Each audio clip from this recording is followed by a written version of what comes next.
Welcome to The Third Side with your host, John and Stacey Edwards from thirdsideparanormal.com.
Hello and welcome to The Third Side. I'm your host, John Edwards, and joined as always by my lovely wife, Stacey. Hello. And today we're going to have another one of those groovy adventures into outer space where we find some extraterrestrial beings that are ready for love and willing for anything. We're not going to do that. Today we're going to be joined by a gaggle of midgets here to tell us about how they are tired of being typecasted. Nope, we're not going to do that either.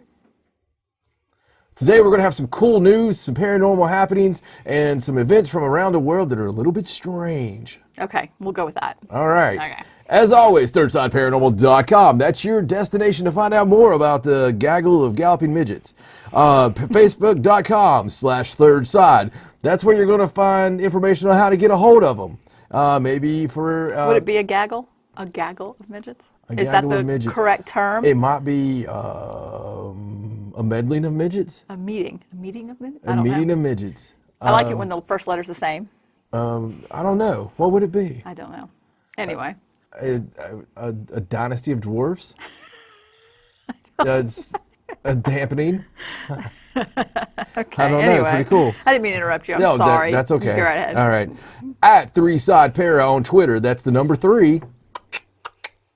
Side Para. Subscribe to us on YouTube, on iTunes, all the good stuff, all the stuff, all the stuff. Now it's time. I'm doing quick today, baby. I see that. I mean, I'm getting ready. Right to it. I'm excited. I'm not even going to... No foreplay, right to the news. None whatsoever. This is like me coming home on lunch break. Yeah, I got you. I got a bottle of lotion in one hand and a stick in the other to wake you up with. Oh, God. It's now time for some paranormal news. It's hard for us here to believe what we're reporting to you, but it does seem to be a fact. Okay, so time for some news. So the first story that we're going to do is an update about the Dawn Spacecraft. And, we've been updating this as it's been going on, and the spacecraft's not actually as close to the surface of Ceres as it's going to get. Right. It's still on its way down. It'll get as close as it's going to get on June 6th. Oh. So that's coming up. But pretty soon. Yes. But as it's going down, it's still taking pictures, and they're getting better and better views of these bright spots that they say they still don't know what it is. But the pictures are, increasing in resolution, and it says that the brightest spot that they saw, they had like the crater with the 2 big bright spots. Well, the brightest one of those 2 is actually 2 spots. So it's actually more than what they actually thought before.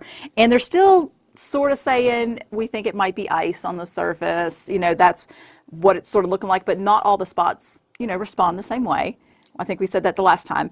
And one scientist has actually gone to say that he thinks maybe there might be a whole layer of ice underneath the surface that's sort of just poking through in different places. But they still don't know. It's getting more interesting the closer it gets. And, the better the pictures get, it keeps changing every time they get closer. Like what looked like 1 spot's now 2 or 3. And some of them are shiny, looks like hard surface. Some of them are kind of wispy. So who knows? Who knows?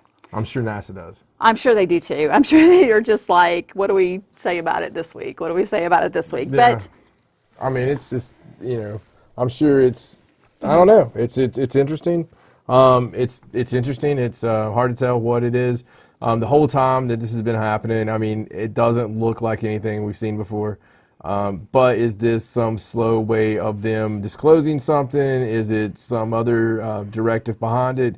Everything they do, they think about, talk about it again, before they let us know anything about it. So if we are seeing something about it, then it's because they want us to see it. Right. Well, this one scientist that they were talking to, he's the one that said that, the best guess he has right now, based on what he's seen, is that, maybe there's some ice or some liquid not too far into the surface that's punching through. But he did say that the most fun thing of all is to be proven completely wrong. So that kind of leaves it open to being a scientist. I don't really know what I'm saying. He should be used to that. Maybe that's why he went into the field.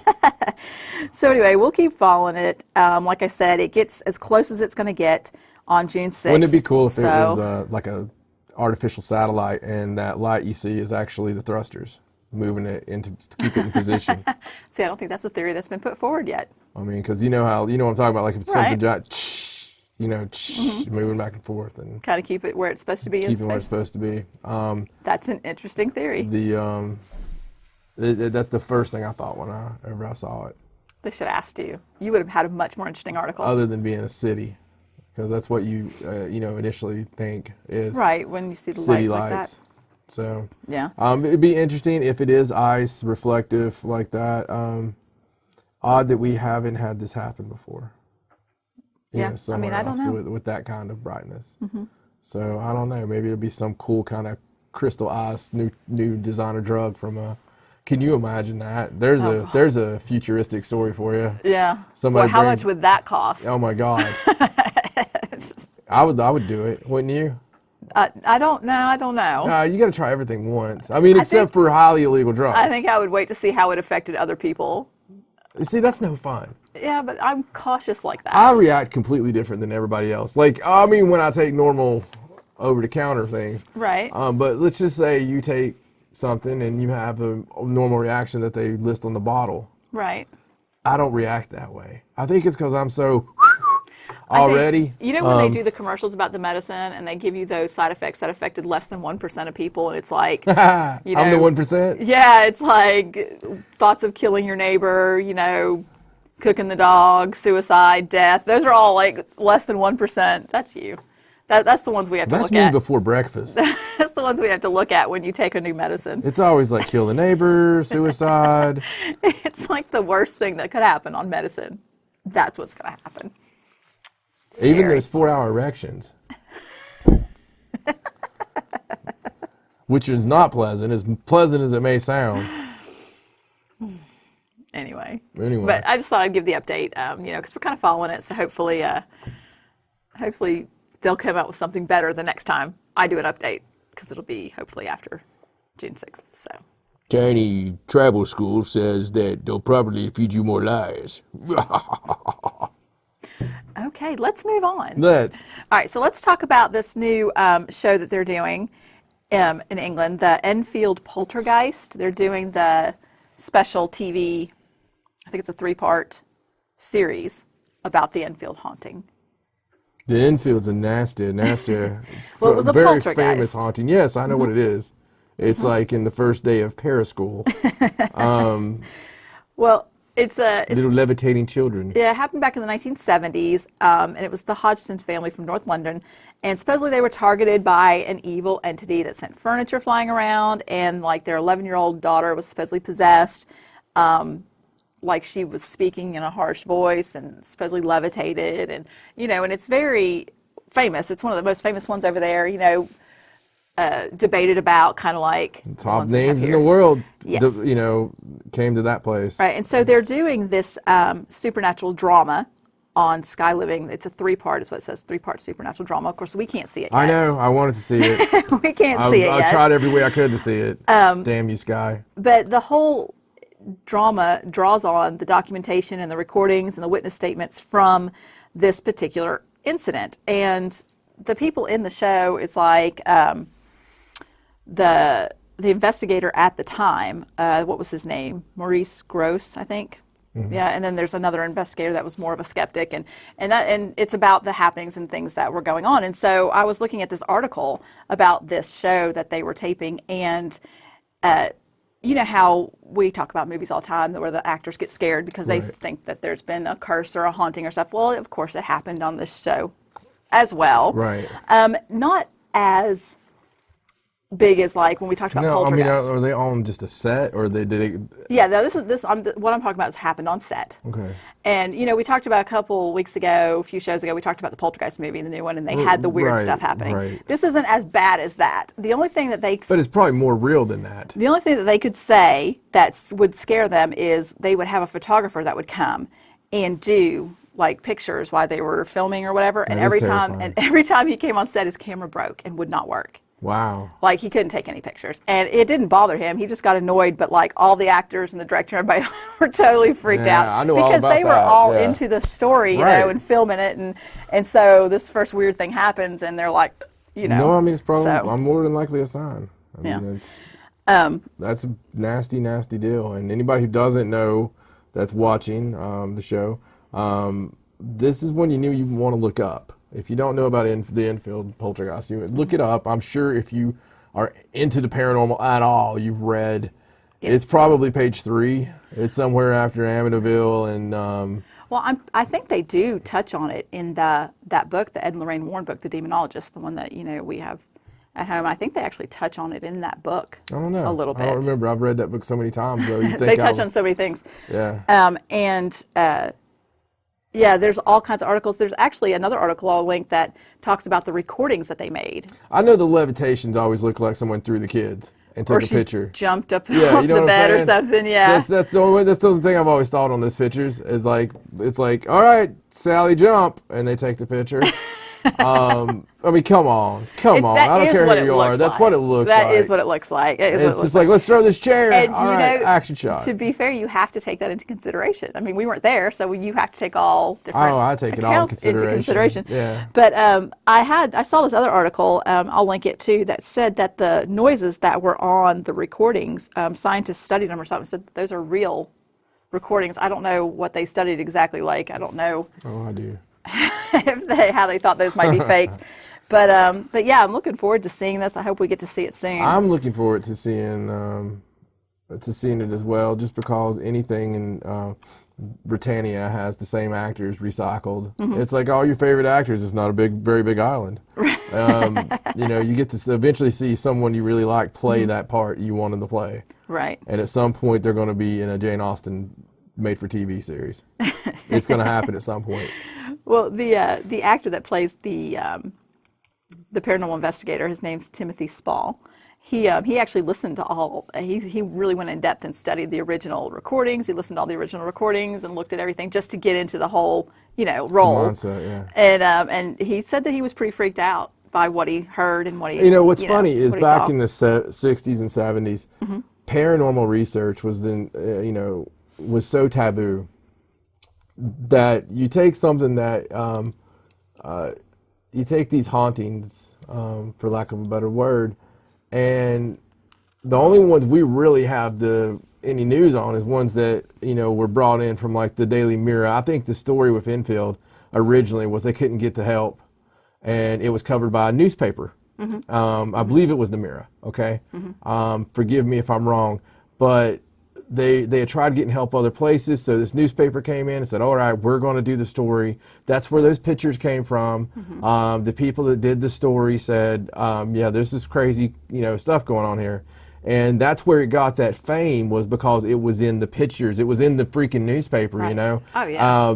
Back in those times when we didn't have Ghost Hunters or any of these shows on, people weren't so desensitized to it. Right. But those 1 or 2 or 5 to 10 stories that we do know about mm-hmm. from throughout like 20, 30 years before the paranormal boom, right. those things are legendary status now. Not that mm-hmm. those were the, so miraculous or so, for good or bad, those stories are just entwined in our heads and folklore, because that's the ones that we know about. That's the right. ones that were written about, or the ones that they had the news special on. And everything was creepier in the 70s. If you watch a 1970 story from a news outlet, it's there's something creepier about the clothes they wore. There's something creepier about the time. I mean, it's just for some reason you give me some 1970s news footage standing outside of a house and being like, there's been some weird happenings go on here with the Johnsons. You expect the Johnsons to be all dead and, turned into hamburger. I mean, it's just that kind of Last House on the Left kind of crap. Right. You expect the bushes to be out to here, and you expect you expect the stuffy. And I love that time. I wish I had a jacket right now with the elbow pads and a reel-to-reel recorder here. And you know what? I use this and this to come investigate your house. Right. This is what we're using. And I'm going to sit here and we're going to listen. I'm going to interview everybody. I'm going to go home and ponder it. I'm going to go talk to some priest at a bar.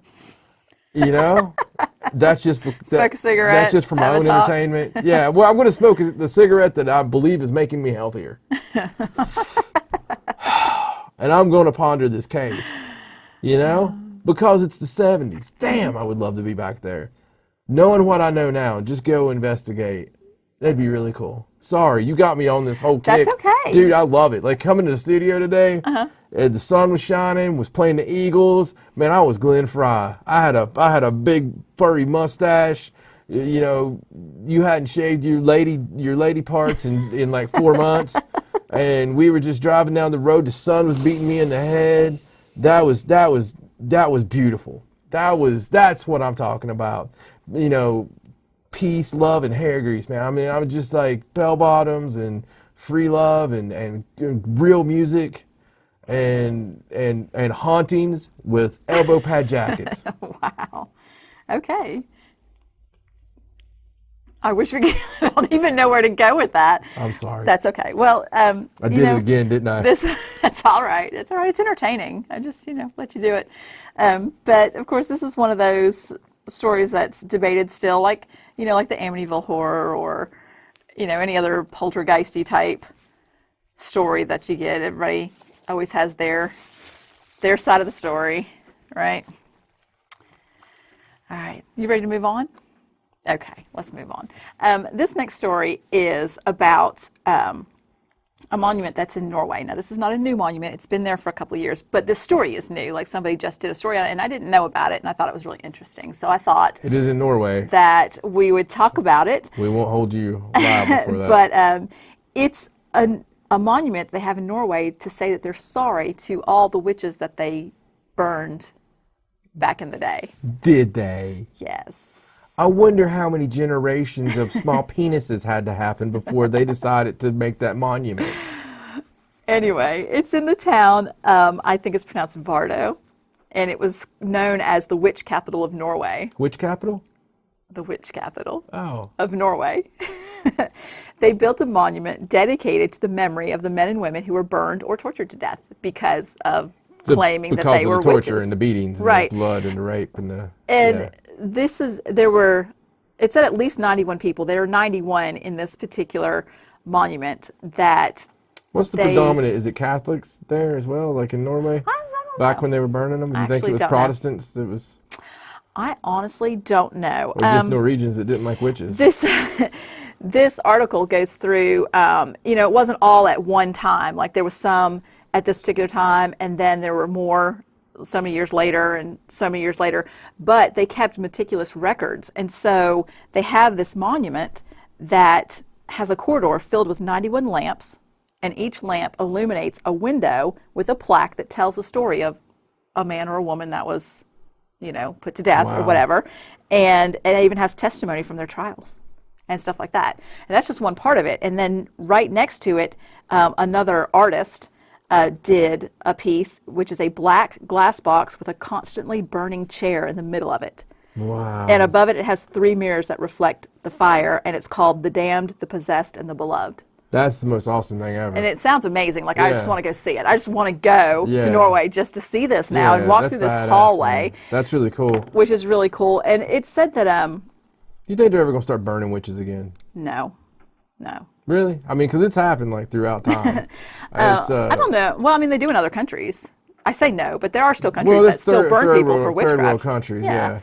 But it's very scary. You know, in the because it's like never like the real witches that get it. It's always No. like someone who slept with somebody's brother. Well, that's like there's a story in this one article.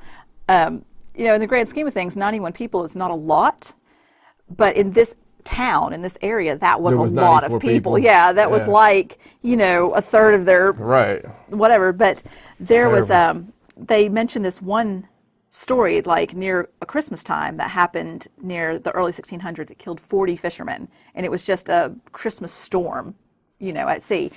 And a woman arrived in court, and she described how witches had tied knots and cast spells that caused the wrecks. So they took that woman who said that, and they tossed her in the sea, and she floated. So they said she was a witch, and they killed her. I mean, that's how that worked back then, you Yeah. know? So, you know, and then just after that, more people and more people. And once they passed the legislation that were allowed to burn witches, they went to town, you know, and they did it. But now they're sorry, and they have this awesome monument to Yeah, go at look least they at. got the monument. So I don't know, but I thought bet. it was cool. It's not something I had ever heard of before, and it's not that old. It's only a few years old. It's been up for a few years. I want a shirt that says, I did magic in Norway and all I got was this stinky monument. And a burning chair, a constantly burning chair. That's crazy, man. I'm sure it was witchcraft that killed those guys, though. Well, the place that the monument stands, it's called the Stilneset Memorial, and it's on the same spot that they think was the execution site of the 91 so-called witches. Shouldn't be too hard to figure that out. Yeah, it's just the place with the big burn spot in the ground. Yeah. Yeah, wouldn't you like to, well, no, you wouldn't. I was going to say, wouldn't you like to investigate in that spot? But no, probably not. You probably don't No. want to record there. No, probably not. It's just like that show we thought of that time, the Taboo Paranormal. Where we just go to the world's worst places to investigate, like the most insensitive places. And it was I can just see it now. Like bad place. I won't go through the whole list, 9/11, concentration camp. I mean, but, you know, it would be, it's terrible. You couldn't do it. No. You couldn't do it because of the insensitive nature of doing it. It'd be like going to a funeral home during the funeral. Right. I Investigating. mean, Sorry.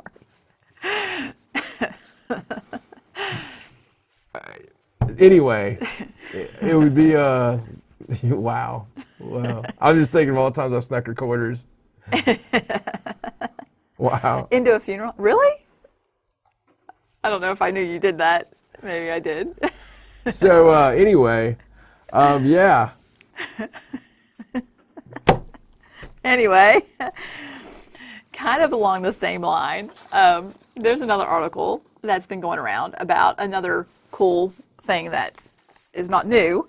I love cool things that are not new. But I wanted to bring it up too because the article was new and it brought it up again, and it's one of the stories that we really like. It's I about like articles that I really liked about cool things that are really new that get brought up again and it's again. about the mysterious Devil's Bible. The Devil's Bible? Yes, you know Yes. about this, right? The Of course great I know. big, Yes. the great big book, and it has the drawing inside that they say is cursed, and that it was drawn by Lucifer himself. Yeah. And there's an article going around now, sort of retouching on it with lots of cool pictures and, you know, It's a very cool telling story. the whole story. So we'll just kind of go over it because I thought it was really cool. But It makes me want to kidnap a monk, make him do bad things, and lock him in a room and tell him to write. tell him to write. You know? Didn't he offer to do it? It wasn't like, or did they make him? It's a cool story. It is a cool story. It's a very cool story. But the book is like 9 inches thick, and it's 36 inches tall. It's huge. Yeah, that is huge. It's okay, anyway, there's one full-page color image of the devil that supposedly is cursed and said that it's drawn by Lucifer himself. And it's a creepy picture. Why are you looking at me I'm like just that? thinking. I'm just thinking about the Devil's Bible, and I'm thinking about how much I love creepy-ass books. Okay, I mean, there's so many cool books, like, that are, like, cursed and forgotten and spells that can't be, like, figured out, and just, I love that kind of and stuff. not decoded. I love the macabre and the old. I love old magic. Well, this book is actually in the National Library of Sweden in Stockholm. And, of course, it's nicknamed the Devil's Bible. I guess it has another name. But supposedly in the Middle Ages, a monk was sentenced to being walled up for breaking his vows, which is a pretty serious thing, I guess, to break your... I mean, they're going to wall him up in the wall. Kitty got burned in Norway. I don't know if I'd rather be burned and die quickly or get walled up and be in a wall. Walled up. You think? Yeah, walled up. I don't know. Think a lot of your toe for a second. It's an effort. I don't know. So anyway, and to avoid that, he promised to write in a single night a book containing all human knowledge, which makes me wonder what exactly he did to break his vows if he thought he could write a book with all human knowledge. I wouldn't mind to do that in Southwest Virginia. In one night. Be like, I'll do all Southwest Virginia knowledge. In one night? Hold on. And now sleep for the rest of the night. Anyway. They can't read.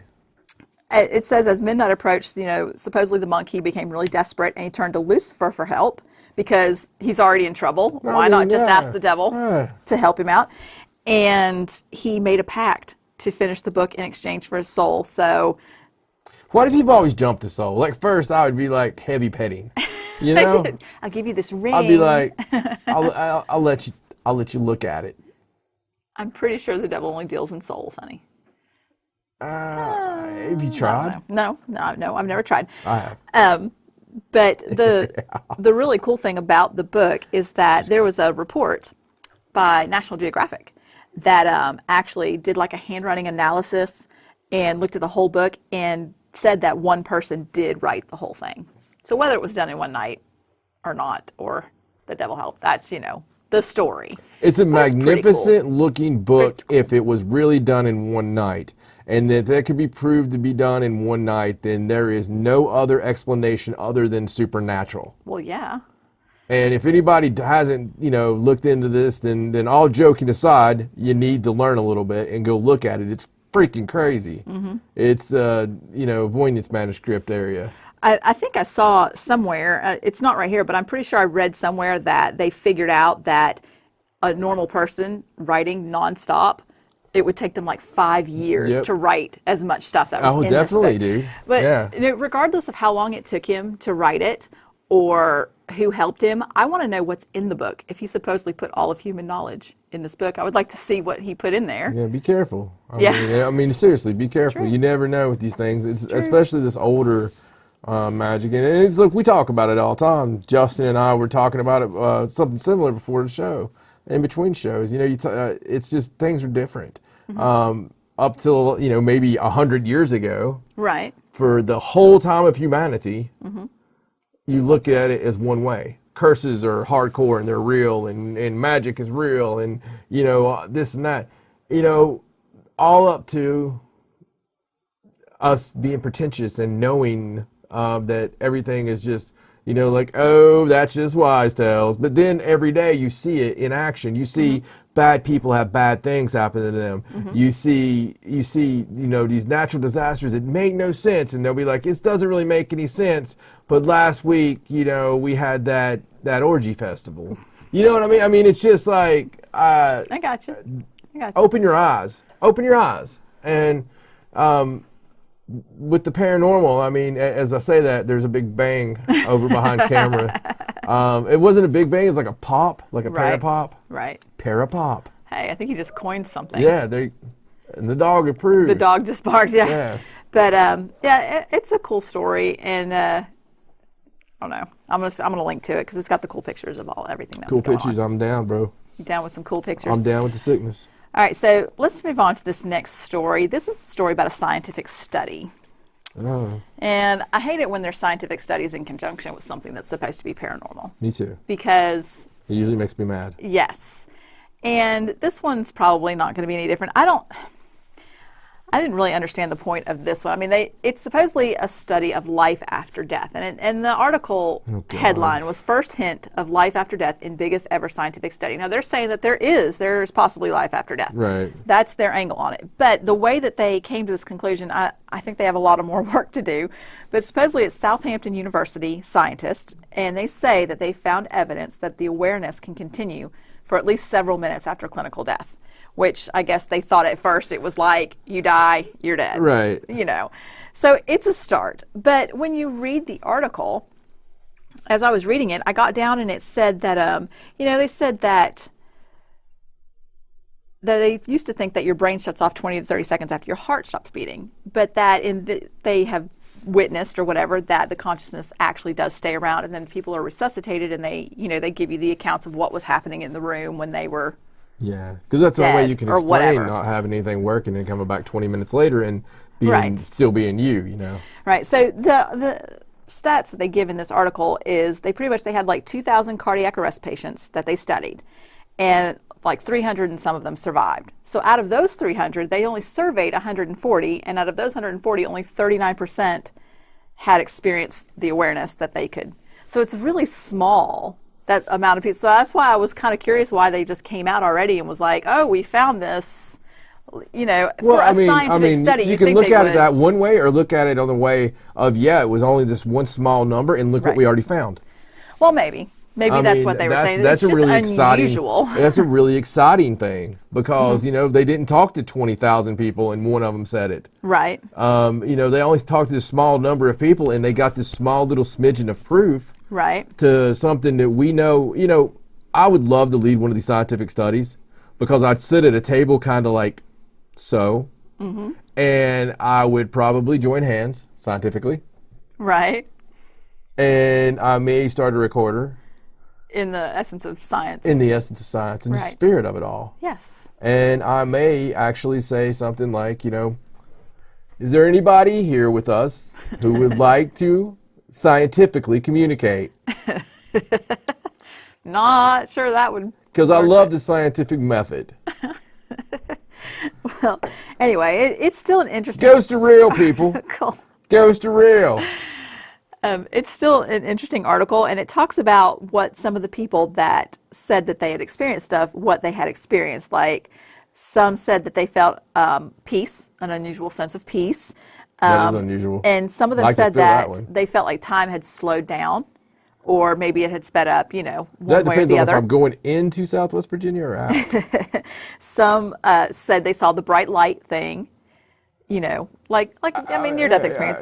And some say that some of them though said that they felt fear, that they were drowning or being dragged through water. Yeah. Those were probably the bad people. Yeah. But I think like 13% said they felt separated from their body, and you know, I guess some people say where they're standing in the room and they see what's going on, but they're disconnected or whatever. So they had all kinds. It was all the things that you hear that happen when you die and come back. Some of those I believe is just your mind. Some of those I do. I believe that some of those are like our mind trying to make sense of it. The tunnel thing, I've always kind of thought that that's a light above you in an operating room, and that's the bright light at the end.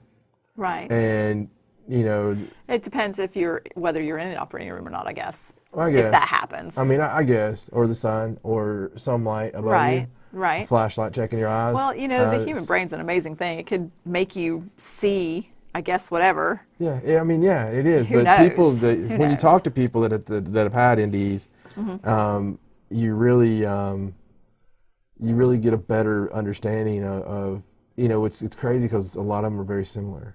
There are. You have a few of the unique ones.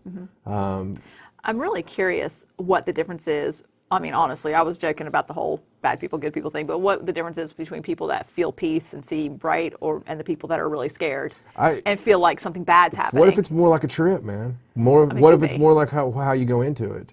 Maybe. You know? Maybe. You're going to have a good experience or bad experience, but maybe even your surroundings, your natural surroundings at the time. Like if you were to pass out in here, you might have a negative feeling of anal rape. You know, if you were to pass out in a nice field somewhere, it's kind of like a peaceful, chill thing. You know, you look over Janis Joplin's, having sex with Jimi Hendrix while Jim Morrison's drawing a picture of it, and you're like, cool, man, cool. You know, pass me that joint, man. What's going on? Oh, that would be yours. Yeah, that would be mine. Well, break on through, baby. The scientist doing the study, he actually did say that he felt like maybe a higher proportion of people might have had these same experiences, but don't remember because of maybe being on sedative drugs, because they were dead.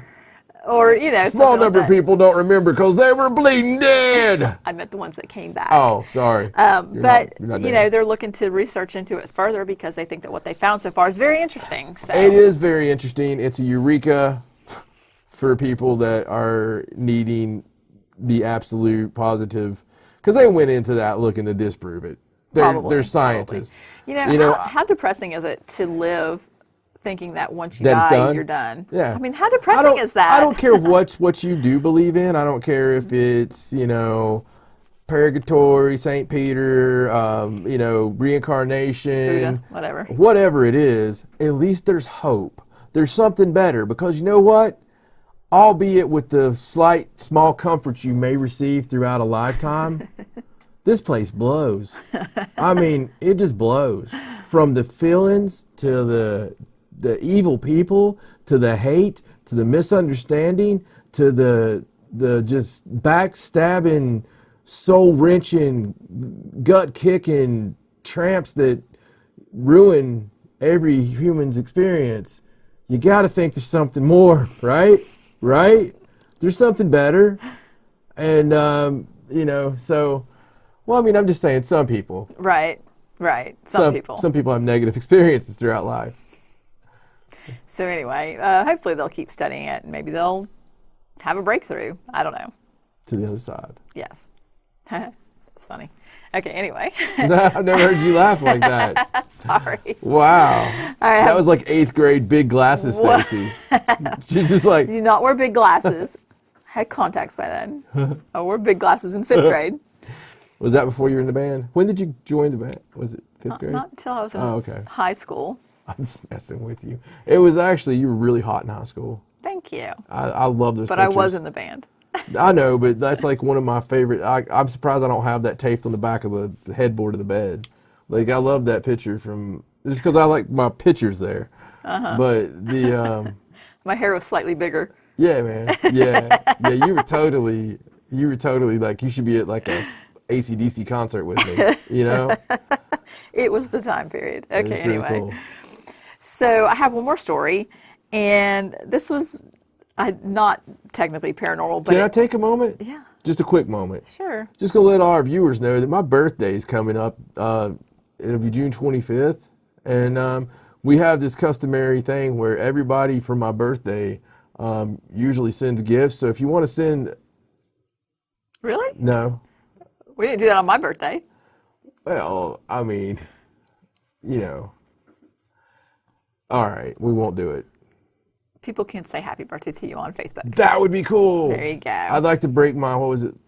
Like, I don't know. It's bad. I don't know. It's really bad. You have a lot of friends. Yeah. Do you even have room for more friends on Facebook? Oh, I deleted a lot. Did you? Yeah, everybody who added me to groups. I did. No, I went down and wrote their names, and I took a long time doing this. And when they just needed, you know, like added me to more than one group, let me specify. Right. When I was like on there with like Demon Lovers Anonymous, and the same guy runs a group that's like Spirit Psychic Lovers and all this stuff, and but he added me to both at the same time, and I started getting these notifications. I started with this one dude, and then I started going down through all my notifications for the past 3 weeks. I had a time limit. Right. And I wrote down all the people who had added me to more than one group. Right. Because I had like thousands of groups. And I just started deleting them and then banning them. And I reported them all to Facebook for something like atrocious.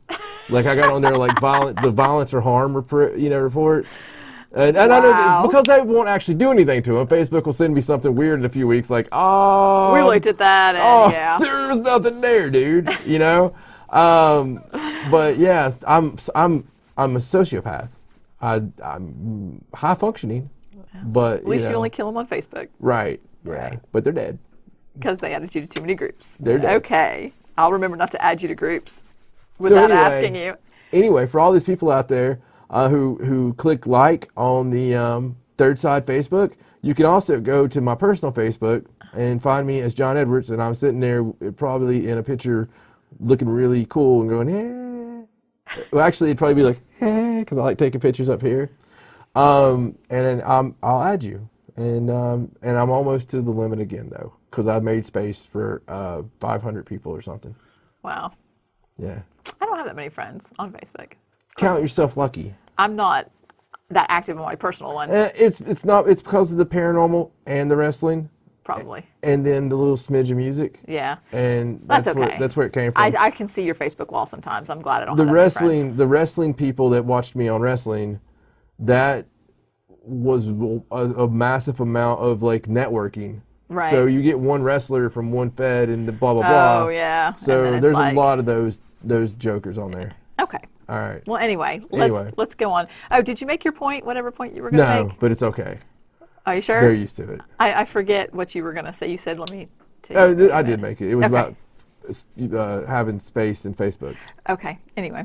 So one more story. Okay. Okay. All Not right. technically paranormal, but it could be considered a little bit strange. June 25th. This happened in Surrey. I'm a Cancer. The British town of Surrey. Yes, you are. At the town center of Farnham in Surrey, there was a huge swarm of bees. Like, the witnesses said the sky got black for about 15 minutes, and people were like running into buildings. Well, yeah. And this just happened a couple weeks ago. People were running into buildings and hiding out because, like, out of nowhere, it was just bees. And one witness was like, shit. it was like something out of the Bible. It was just bees. Oh my God. Everywhere. As if everything else isn't like something out of the Bible recently. But one guy. You think they're just like sitting around and just like slowly in the distance you kind of hear like. Well, you'd be like, hey, where's Mom?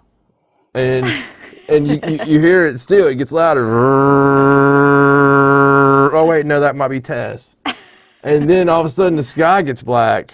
and there's bees. Yeah, dude. I hate bees. That's horrible. Well, there is a video that one guy took with his phone. He was in a building, and I guess they had the windows open, and like a few bees got in, and then someone called him was like, close your windows. And so they went and closed the windows, and then he videotaped.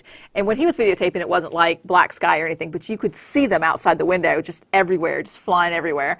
And he was just like, wow, look at this. What kind of bees? I don't know. Dare I say? They were speculating that maybe they were honeybees, but I'm not sure. Honeybees do that. I mean, Yes. Well, that's what I'm saying. That's why it's not technically a They paranormal swarm story, like that. because I remember when I first moved to the city that I went to high school. Move to this part of the country. Yes. I got you, girl. We lived in this house. It was a big stone house, and we were gone one day. And when we came home, one of our neighbors came over, and she was like, "You would not believe what I saw today." She said, "This huge swarm of bees landed on the front of your house," and she said that you couldn't even see the front of our house. It was covered in bees. And she said they stayed for 10 minutes or so, and then they flew off, and then we had a hive under the eaves of our house. Did they know that you were a witch then?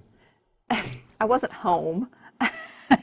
But then they all flew off except for one group of them, and they started building a hive in the eaves, and we had to get the I don't know, bee man. spray in and You have stuff. such an interesting. You don't ever give yourself credit. You don't ever give yourself credit because you're just that type of person, Libra, that doesn't really give yourself credit. And Right. But you've had some with the losses you've had in your life, which is massive. Right. Just tragic stuff that most people would sit and talk about. That'd be every conversation.